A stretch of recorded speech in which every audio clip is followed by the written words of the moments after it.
So you can launch your teaching career in many countries with these certificates. So that's why they're needed.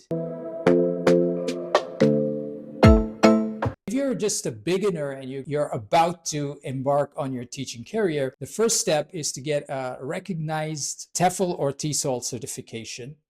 Now, you can also choose CELTA, which is more standard, is more recognized and respected in countries that are more aligned to the British education system. But globally, TEFL is quite good. So what should you look for in a TEFL course? The first thing is avoid the online ones, period. Just avoid them. If you're sitting behind a computer, you're not going to learn teaching. That might sound crazy to some people. You need to get into a classroom. There should be a practicum element. It should be 120 hours.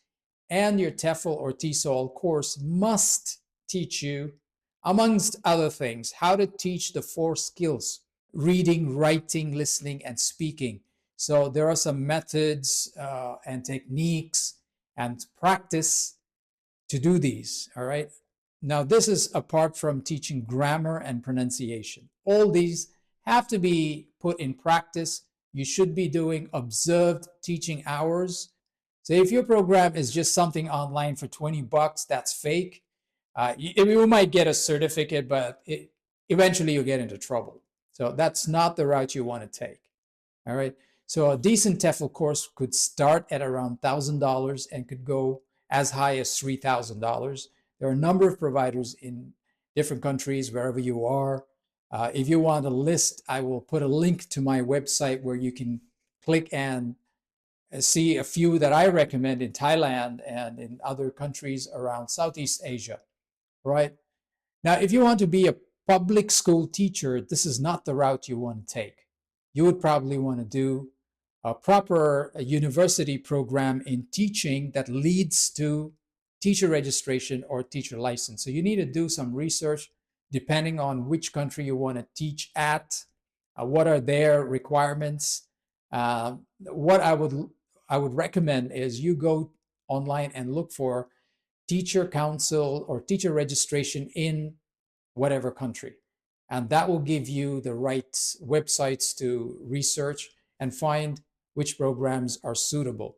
Usually this requires a program of at least 1 year duration with a lot of teaching practicum hours. It could be as little as 50 hours to as much as 3 months of teaching practice and then final certification. So those are, if you want to be a serious teacher in the public school business. You may have heard of international schools with IB program. Now that's a different way altogether.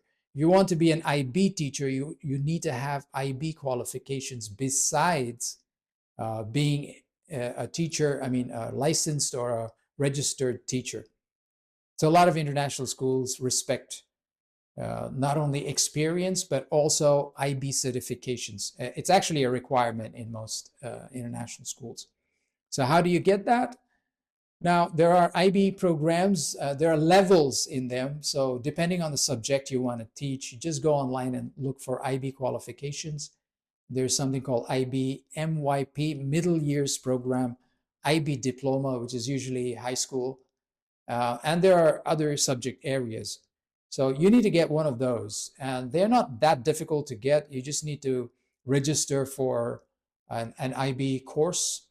Some of them are just a workshop for 3 days or 4 days. You attend them, you do some assessments, and then you get certified. That's level 1. And then you need to have some teaching experience before you go to a higher level and so on. So I hope the information I gave you makes sense. And if it did, please like, share, and subscribe.